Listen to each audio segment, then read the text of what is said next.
হ্যাঁ, সতীশবাবু নমস্কার। হ্যাঁ হ্যাঁ, নমস্কার, বলুন। হ্যাঁ, আমি মনসারাম বলছিলাম ঘাটাল রিপাবলিক টিভি থেকে। আচ্ছা, বলুন, নমস্কার।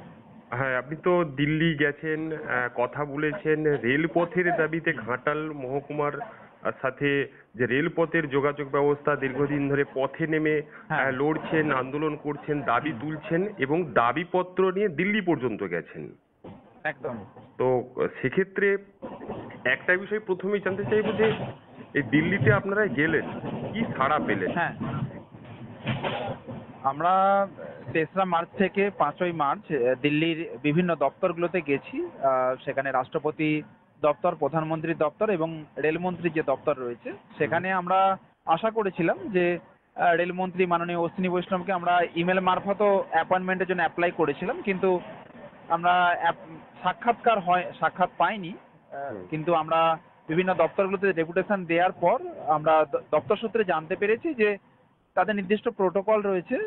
অফিসিয়ালি আমরা হয়তো 1 থেকে 1.5 মাসের মধ্যে আমরা প্রত্যুত্তর পাবো এবং এর রিপ্লাই আসবে, এটুকুই।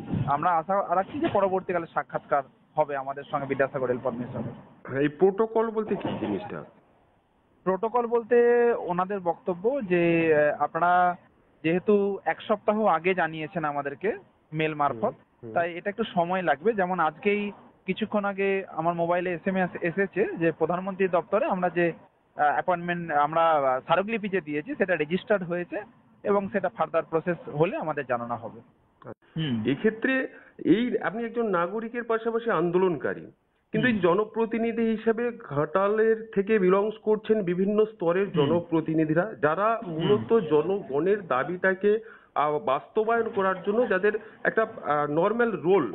সেক্ষেত্রে হুম। কি আপনি একজন নাগরিক বা আন্দোলনকারী হিসেবে মনে করেন যে জনপ্রতিনিধিরা কি তাহলে এই জায়গাতে ব্যর্থতা, কোনো এখনো পর্যন্ত ব্যর্থতা জায়গায় রয়েছেন, যার জন্য আলাদা করে সেই এলাকার নাগরিকদের আলাদা করে আন্দোলন করতে হচ্ছে, দাবিটা দিল্লি পর্যন্ত পৌঁছাতে হচ্ছে?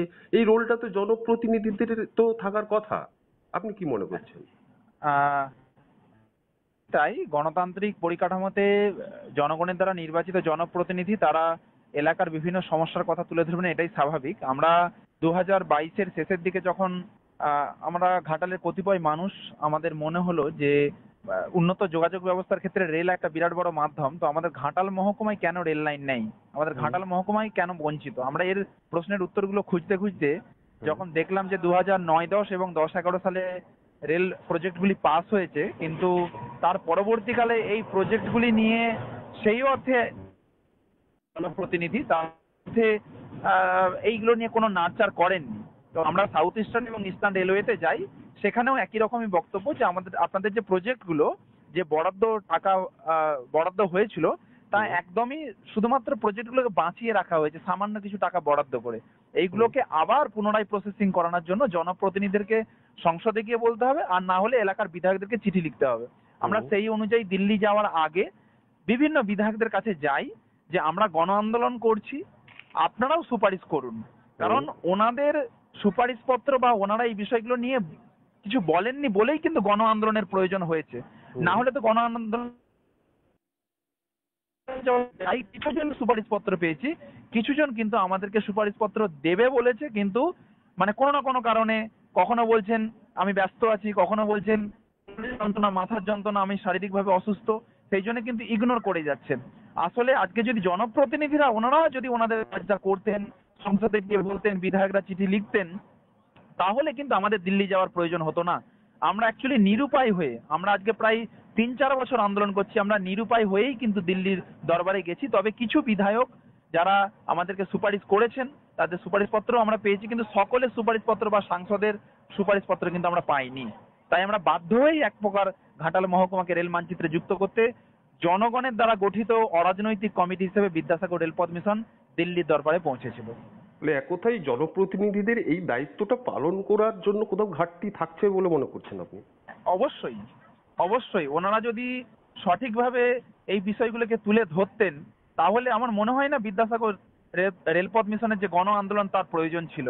আজকে সেইগুলো হচ্ছে না বলেই আজকে বিদ্যাসাগর রেলপথ মিশনের মতো গণ আন্দোলন কমিটি গঠিত হয়েছে এবং তারা বিভিন্ন স্তরে, রাজ্য থেকে শুরু করে কেন্দ্রের বিভিন্ন স্তরে স্তরে আজকে স্মারকলিপি দিচ্ছে এবং আগামী দিনে যতদিন না পর্যন্ত জনপ্রতিনিধিরা এই বিষয়গুলো তুলে ধরছেন আমাদের আন্দোলন আরো দীর্ঘতর হবে এবং আগামী দিনে আমরা প্রত্যেকটা জনপ্রতিনিধির কাছে আবারও সুপারিশপত্রের জন্য যাব এবং তাদেরকে আবারও অনুরোধ করব যে ওনারা নির্দিষ্ট জায়গাতে এই বিষয়গুলো তুলে ধরবেন। আমরা আশাবাদী। কেন আমরা আশাবাদী হব না? একজন জনপ্রতিনিধির দায়িত্বই তো জনগণের সমস্যা তুলে ধরা। আজকে ঘাটাল মহকুমায় একমাত্র মহকুমা যেখানে রেল লাইন নেই, এটা কি ওনারা জানেন না? ওনারা নিশ্চয়ই জানেন। শুধুমাত্র ভোটের সময় ইস্যু করলে হবে না। আমরা আগামী দিনে আরো বৃহত্তর আন্দোলনে যাব এবং যারা সাংসদ রয়েছেন তাদের এটা মূল দায়িত্ব। আমরা তাদের কাছেও যাব, যদিও মাননীয় মিতালি বাগ উনি তুলে ধরেছেন। আমরাও ওনার কাছে গিয়েছিলাম, যা উনি বলেছেন উনি আবার এই বিষয়টা নিয়ে বলবেন। আমরা আশাবাদী উনি বলবেন এবং আমাদের ঘাটাল লোকসভা সাংসদ দীপক অধিকারী মহাশয়ের সঙ্গে আমরা 3বার সাক্ষাৎ করেছি এই নিয়ে। উনিও বিষয়টা বলবেন এবং সকল বিধায়ক একদম পাঁশকুড়া থেকে আরামবাগ এদিকে চন্দ্রকোনা তারাও চিঠি লিখবেন এবং তারাও এই বলবেন। ওকে, ঠিক, thank you. Thank you. Okay okay.